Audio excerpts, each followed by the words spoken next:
No, thanks. Don't pay any attention to your father. You know he always has a liver in the mornings.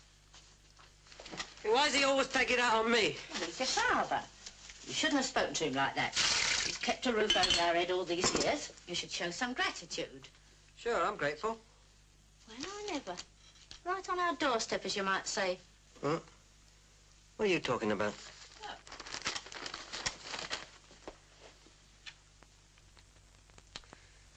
Hit over the head and then robbed. Poor old thing. 65. Well, I hope they hang the fellow that did it. Could have been an accident. Accident, my foot. Like I said, I hope they hang him. Don't keep saying that. Don't you start a row with me, Terry. Got nothing to do with us anyway. Yes, you're right, Mum. It's getting late. I'd better go. Try and come to the pictures with us. Be nice, the three of us. I'll try. Bye.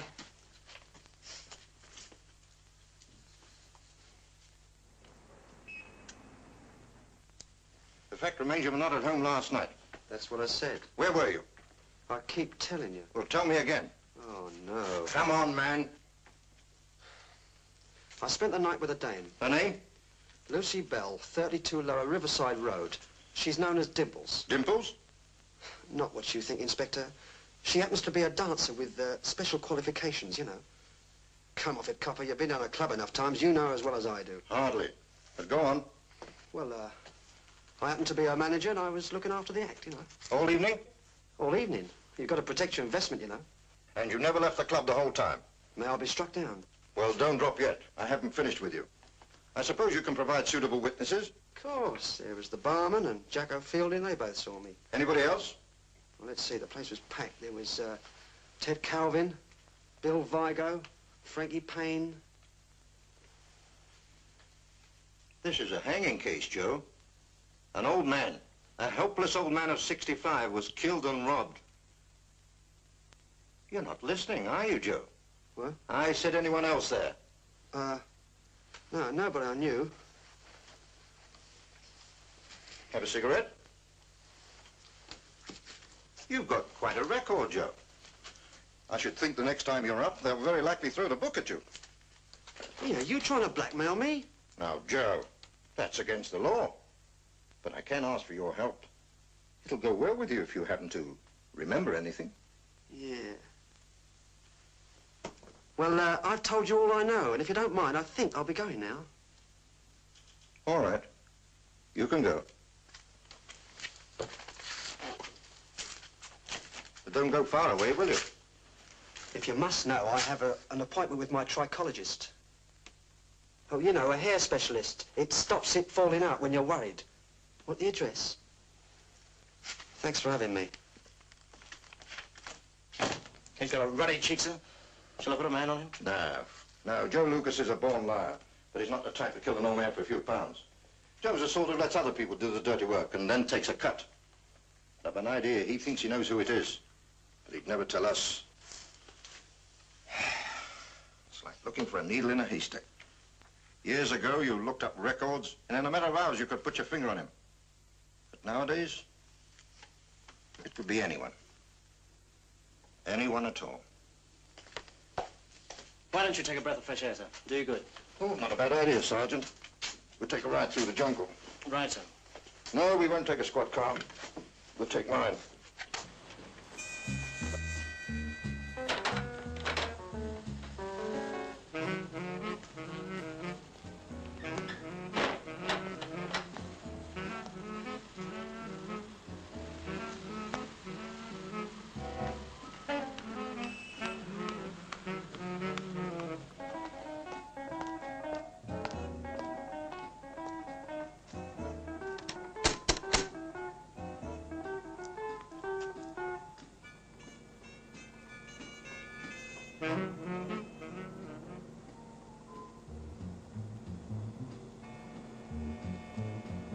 That was Johnny Calvert, sir.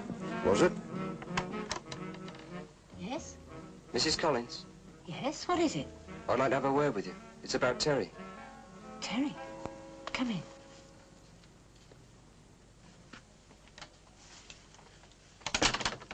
What about Terry? What's wrong? Oh, nothing's wrong, Mrs. Collins. My name's Johnny. I'm a friend of Terry's. I've been away up north for about a year on business. And I just thought I'd look him up. Oh, you give me a fright. I thought... You thought he was in trouble?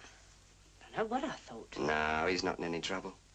Well, then it's not very likely, is it, with a little mother like you to look after him?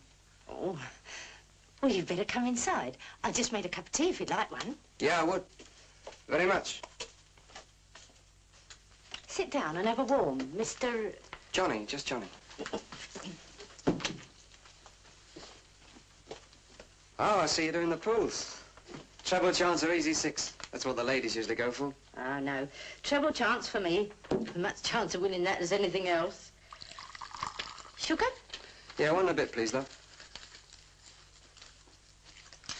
So, you know Ma Terry? I'll say. We used to be good mates.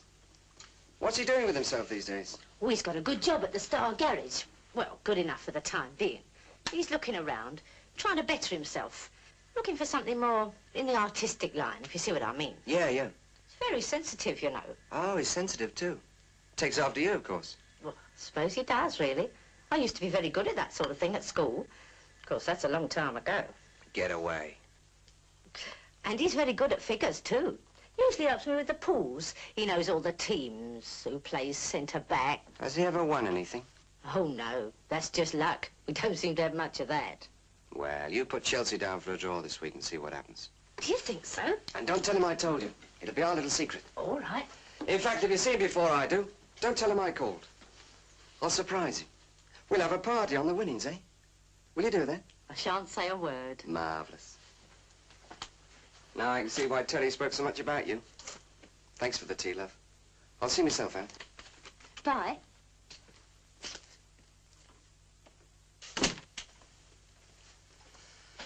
Chelsea for a draw. Here we are, sir. Johnny Calvert, electrician, breaking and entering about a year ago. Jeweller shop in the High Street. Fell from a wall while running away. Twisted his ankle. That's how we caught him, sir. His partner got away with the loot, about £100 worth. Nothing on his identity so far. Johnny never disclosed the name of his accomplice, I will say that for him. He was released this morning from the scrubs. I remember now. He got 18 months, didn't he? Must have behaved himself. Well, that's odd. He didn't live anywhere near Gresham Avenue before he was sent up. Why did he go there the moment he was released? You might make some tactful inquiries, Sergeant. Who lives there, etc. Maybe his grandmother, sir. I doubt it. That kind never had fathers, let alone grandmothers. Hold it. Speaking? Yes. Oh, good. As soon as you're through with it, send it over to me, will you? Thanks a lot. Bye. Oh, that's a bit of luck. They found the wallet.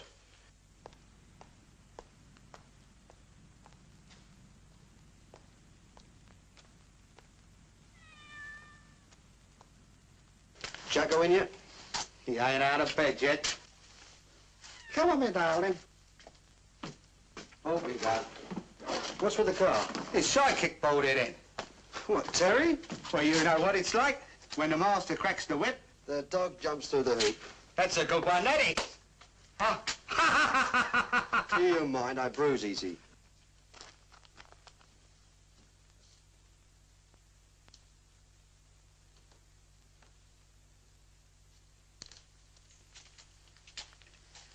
Pardon me, but does this bus go to Dartmoor?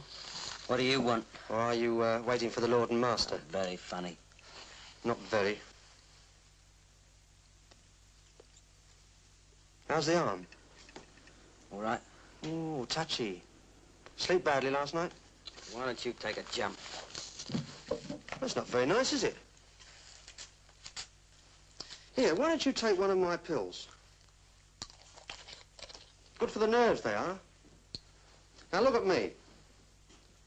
Steady as a rock. After 2 solid hours of 3rd degree by old man Bowden. Not a quiver. That's what clean living does for you. Bowden? Yeah, that's right, the law. You read the papers, haven't you? I've seen it. Don't approve of violence myself. Too messy. What did Bowden want with you? Well, you know how it is. If you've got a record, done a little time, well, you're first choice, aren't you? What were you doing? Who were you with? What time was it?